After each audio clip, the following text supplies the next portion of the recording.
Welcome, North Central University students, doctors in training.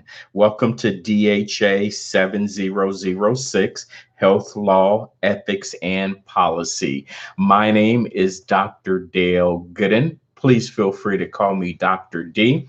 And I have the privilege and pleasure of being the facilitator of this course. And I am so excited that you decided to attend North Central University and the doctoral program, and you decided to take this course. This is an excellent course, very rigorous and robust, and it will be very demanding and very rewarding. But before we get to the course, just a little bit about myself. I have a Doctor of Health Sciences with a concentration in education from A.T. Still University. For those of you that are unaware, it is the founding institution of osteopathic medicine as well as whole person healthcare. I received a Master of Business Administration with the concentration in Health Services Management from the University of Laverne. That's the local school here in Southern California, Pomona, near the Pomona area. DHA 7006 Health Law, Ethics, and Policies. In this course, what we're really going to do is explore ethics, ethical behavior, particularly in healthcare organizations. We'll look at how health law, health policy inform ethical decision making as well as compliance to laws and regulations. And so, over the course of the 8 weeks, 7 weeks, 8 weeks, there are a lot of different exercises that are geared to ramp up your skill set as it relates to a doctoral analysis of current events and then how those current events shape and inform policies and procedures within the healthcare organization. So you'll have an opportunity to analyze potential ethical dilemmas within the healthcare setting, as well as integrate legal precedents into and inform policy development and policy enforcement. So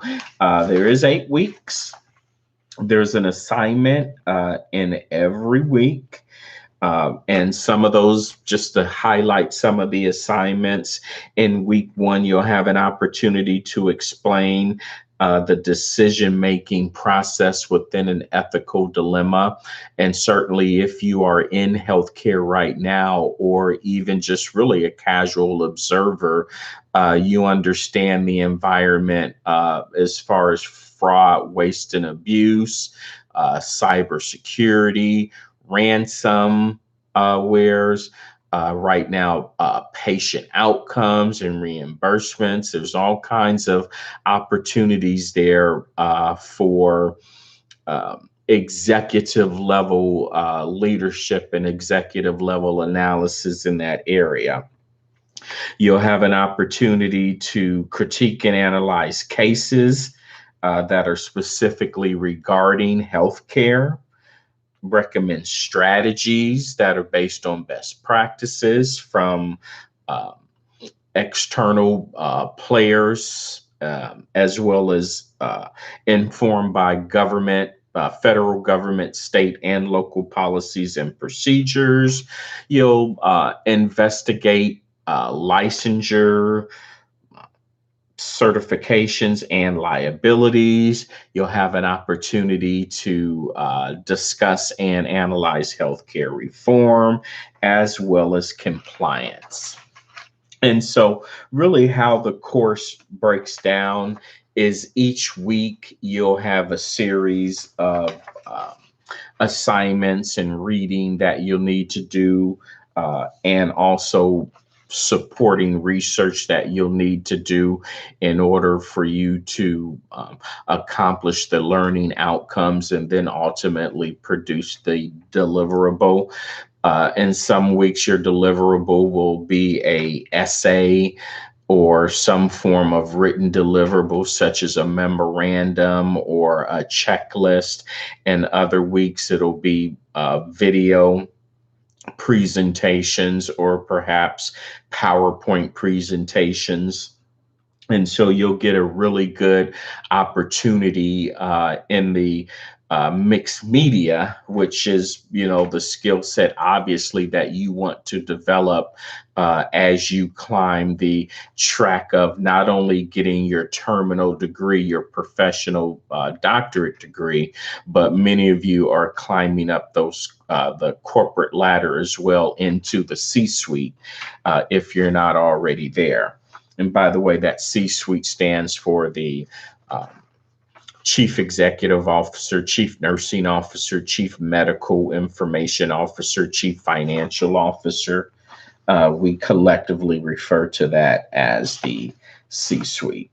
So there's some kind of a framework, if you will, that you'll have to analyze your ethical decision making. And so you'll have an opportunity to look at the theory school, the principal school, and the code based school to determine kind of what ethical model or ethical lens that you will analyze any given case study or problem or question that you'll need to answer throughout the course of the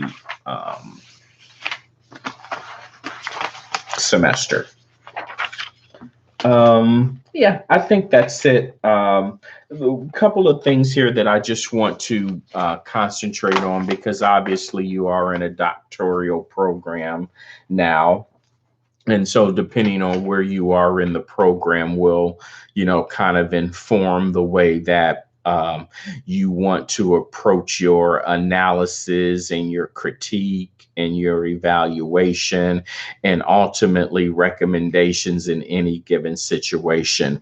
And so right now, if you haven't already made the shift, you should be making a shift in your writing and your analysis to more of a problem identification and problem solving compared to a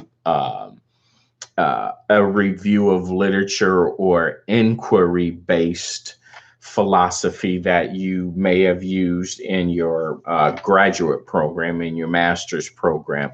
When you get into the doctorate program, it's all about solving problems, making recommendations, identifying root causes. And so that's where I want you to concentrate. So make that shift and start to embrace your doctoral identity by claiming ownership over these issues and providing leadership, in this case, in the form of recommendations throughout this course, recommendations. You're going to provide memorandums.